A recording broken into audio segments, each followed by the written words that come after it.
Сәлем қыздар, бүгін сіздермен осындай өте әдемі, дәмді және тез дайындалатын салат жасаймыз. Менімен бірге видеоның соңына дейін қарап, менің каналыма тіркеліп кетуді ұмытпаңыздар. Сіздермен қызықты рецепттермен бөлісіп отыратын боламын.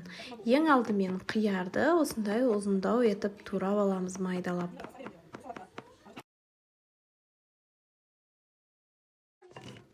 Үлкенде ыдыс алып, соған салып бастаймыз.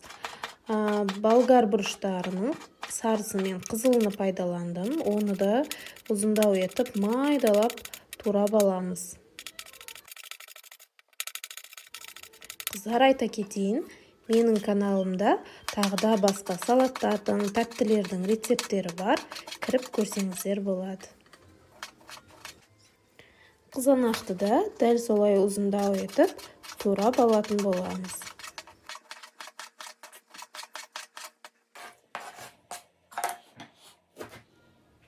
Укроп пайдаландым мен. Кинза қоссаңыздар да болады. Оны да саламыз. Сосын етімізді қайнатып пісіріп аламыз. Оны да осындай бөліктерге бөліп турап салатымызға қосамыз.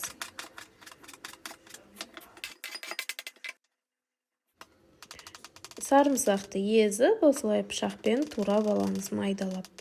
Қанша қосу өздеріңіздің қалауларыңызға қарай қосасыздар.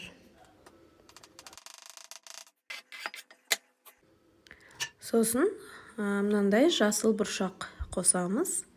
Үстіне дәмдеуіштерін саламыз. Тұз, кориандр, паприка, сосын ащы қызыл бұрыш қосамыз. Ол да қанша қосу өздеріңіздің қалауларыңызға қарай. Сосын үстінен соевый соус саламыз. Майымызды қыздырып барып, осы дәмдеуіштердің үстінен, сарымсақтың үстінен құятын боламыз. Сосын салатымызды жақсылап араластырамыз. Бізде өте дәмді, дастарханның көркін ашатын салат дайын болды. Осы рецептпен дайындап көріңіздер, қыздар, өкінбейсіздер. Қонақ келген кезде өте тез дайындап дастарханға ұсынатын салаттардың бірі. Менің каналыма тіркеліп лайк басып, пікірлеріңізді қалдырып кетуді ұмытпаңыздар. Видеоның соңына дейін қарағандарыңызға рахмет.